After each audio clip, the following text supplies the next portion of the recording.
आदाब नाजरीन, मैं हूं आपका मेज़बान कासिम भट्टी और आप देख रहे हैं तस्नीम टीवी। चलिए शुरुआत करते हैं बुलेटिन की कुछ खास खबरों के साथ। आज रूसी यूक्रेन जंग का 16वां दिन है। रूसी फौज कैफ के करीब पहुंच गई है। दूसरी जानिब अक़वाम मुत्तहिदा की सलामती कौंसिल में रूस के इस दावे पर जुमा को बात होगी, जिसमें रूस ने कहा कि यूक्रेन की सरजमीं पर अमरीकी फौज की हयातियाती सरगर्मियां देखी गई है। दूसरी जानिब रूस ने अपनी जानिब से हर रोज़ सुबह 10 बजे इंसानी हमदर्दी की बुनियाद पर कॉरिडोर बनाने की बात की है, ताकि जंग में फंसे शहरियों को निकाला जा सके या इन्हें इंसानी बुनियादों पर इमदाद फरम की जा सके। दूसरी जानिब अक़वाम मुत्तहिदा ने कहा कि ये वक्त जंग से मुतासर अफराद की हमायत और यकजहती का इजहार करने का है।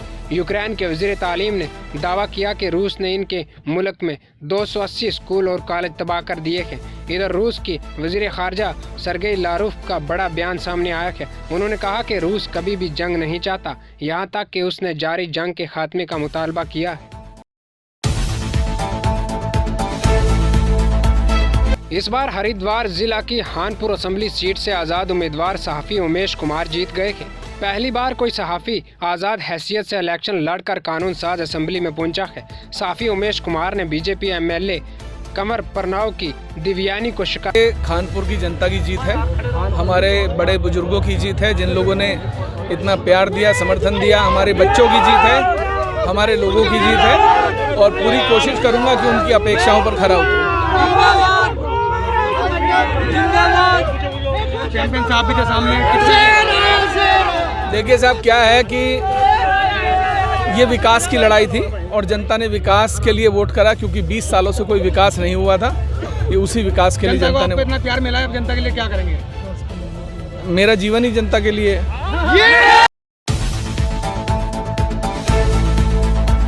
धौलपुर शहर के तागवाली रोड पर जुमेरात को तकरीबन निसफ दर्जन लोगों ने जमीन के तनाजे में एक नौजवान पर लाठियों और सलाहों से हमला किया, जिसमें नौजवान शदीद जख्मी हो गया।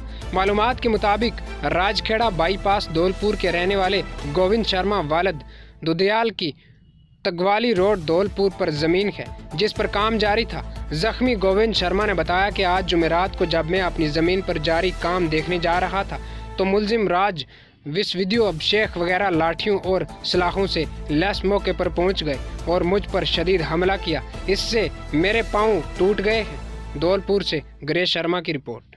लाठी सरियों डंडों से बहुत बुरी तरीक़ा से मारा है और मेरे दोनों पैरों में फ्रैक्चर है, हाथ तोड़ दिए गए हैं, पैर तोड़ दिए गए हैं एवं मुझे बहुत बुरी तरीके से मारा है और धमकी दी है कि तुझे अगर ये ज़मीन नहीं दी तूने हमें तो तुझे हम जान से मार देंगे। ये ज़मीन हमारी है, हमारे बाप की है, तूने कैसे खरीद ली।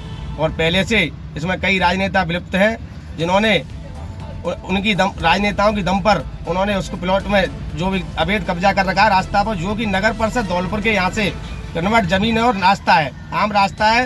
ये रास्ते को उसने कब्जा कर रखा है और भूमाफियों ने, और मुझे निकलने नहीं देते हैं और मेरी ज़मीन को हड़पना चाहते हैं। कितने लोगों ने मारपीट की? मुझे करीब 10 लोगों ने मारपीट की है। वहाँ पर उन्होंने प्लानिंग के तहत मुझे मारा है। बीजेपी ने पीलीभीत की चारों विधानसभा पर अपना झंडा लहराया है। सिटी असेंबली से संजय सिंह गंगोर और पूरनपुर से बाबू राम पासवान ने एक बार फिर जीत का मजा चख लिया है। बीजेपी पार्टी की जीत दर्ज करने पर सबका शुक्रिया अदा किया। पीलीभीत से राजेश कुमार कुशवाहा की रिपोर्ट।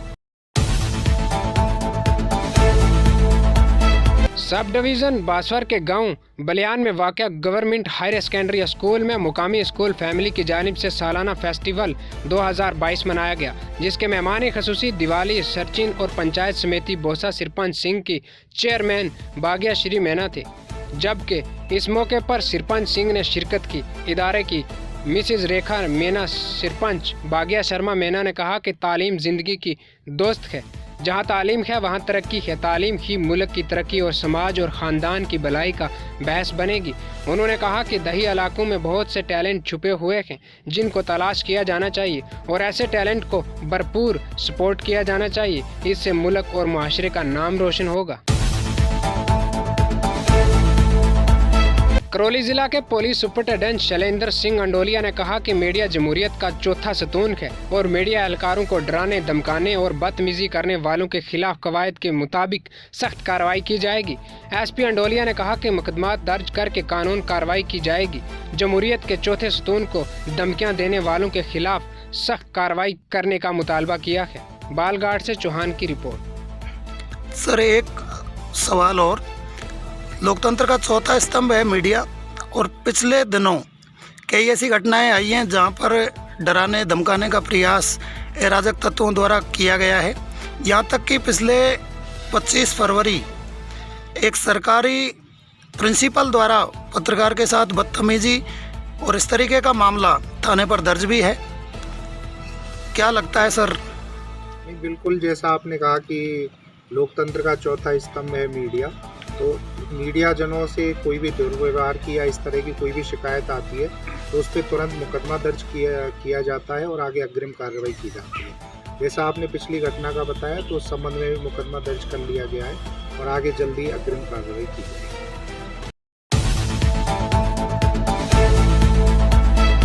खबर डीग से है, जहां वालिदैन और उस्ताजा को चाहिए कि वो तुलबा को तालीम की रोशनी जगाने के लिए आगाह करें।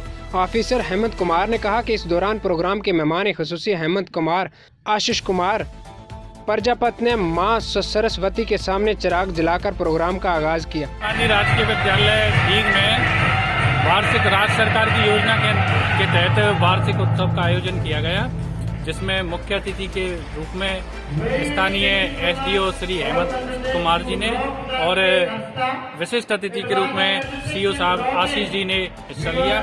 इसके अलावा पूर्व जिला शिक्षा अधिकारी श्री के मुदगल, श्री तारा सिंह जी पूर्व जिला शिक्षा अधिकारी विशिष्ट अतिथि के रूप में यहाँ शामिल हुए। इस कार्यक्रम के तहत बच्चों ने अपनी रंगारंग प्रस्तुतियाँ दी और सभी का मन मोह लिया। बहुत ही स्थानीय विद्यालय की अध्यापिका निक्की कुमारी एवं रेणु जांगड़ ने सांस्कृतिक कार्यक्रमों में कोरियोग्राफर के रूप में कार्य किया और सभी ने उनकी भूरी प्रशंसा। भामाशाह को लिए क्या किया आपने? स्थानीय विद्यालय के कुछ भामाशाह आए हैं जिन्होंने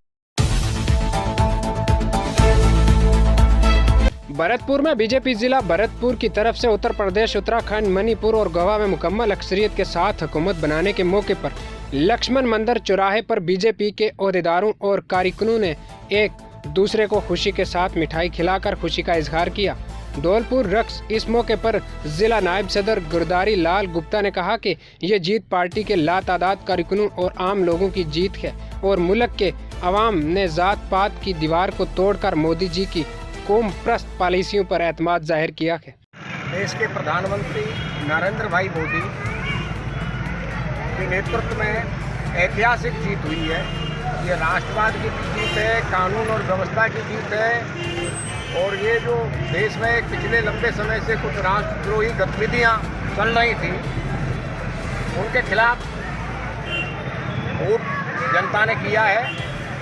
अभी ये परिवर्तन उत्तर प्रदेश से शुरू हुआ है, अगले चरण में राजस्थान और बाकी के 5-6 स्टेटों में भी ये लगातार यही जीत दोहराई जाएगी। आज देश में कांग्रेस मुक्त भारत दिख रहा है। भारतीय जनता पार्टी जो आज पूरे उत्साह के साथ पूरे राजस्थान में जश्न मना रही है, पूरे हिंदुस्तान में जश्न मना रही है। ये राष्ट्रवाद का योगी और मोदी की जोड़ी का जश्न है। Thank you. पाली जिला हेडक्वार्टर समेत 5 रियासतों में हाल ही में होने वाले इंतखाबात में 4 रियासतों में बीजेपी को तारीखी कामयाबी हासिल करने के बाद आज बीजेपी कारकुनों ने आतशबाजी और मिठाइयां खिलाकर एक दूसरे का इस्तकबाल किया। आज जंक्शन सब डिवीजन हेडक्वार्टर पर महिला मोर्चा की जिला सदर की क़ियादत में बीजेपी के कारकुनों ने एक दूसरे का इस्तकबाल किया। मनोहर कावर मारवाड़ा जंक्शन के सरबरा मंगला राम दिवासी ने जश्न आतशबाजी के साथ मनाया और कारकुनों ने शहर में मिठाइयां तकसीम की और मकीनों और कारकुनों को नेक ख्वाहिशात का इजहार किया। सुजित से बाबूलाल पनवारी की रिपोर्ट। जो जीत हुई है बीजेपी की, ये एक ऐतिहासिक जीत है। इसको हम सब अब प्रेरणा रूप लेंगे और ये मोदी जी की जीत है, हमारे कार्यकर्ताओं की जीत है। इसको लेकर हम आगे चलेंगे और बहुत अच्छी बड़े भारी बहुमत से हमने ये जीता है और आगे जो 2023 में हमने पूर्ण तैयारी कर ली है कि इसी तरह हम और सब जगह कांग्रेस का खात्मा खत्म कर देंगे और पूर्ण रूप से बीजेपी को जिताएंगे। क्या इन चुनाव के नतीजों से राजस्थान के अंदर भी प्रभाव पड़ेगा? हाँ जी, जरूर पड़ेगा, जरूर भी। इससे बहुत अच्छा हम रिजल्ट देंगे। और मैं महिला मोर्चा जिलाध्यक्ष होने के नाते मैं इस तरह जिस तरह से मोदी जी ने महिलाओं को ध्यान में रखते हैं विभिन्न योजनाएं चलाई है, उस योजनाओं को गांव-गांव डाणी तक पहुंचाकर इस योजनाओं से लोगों का अवगत कराकर एक तरफा राज करवा के हम मोदी जी को जिताएंगे और 2023 में पूर्ण बहुमत से बीजेपी की सरकार आएगी। फिलहाल खबरों में इतना ही। मुल्क और गैर मुल्क की तमाम बड़ी खबरें देखने के लिए देखते रहिए तस्नीम टीवी। अल्लाह हाफिज।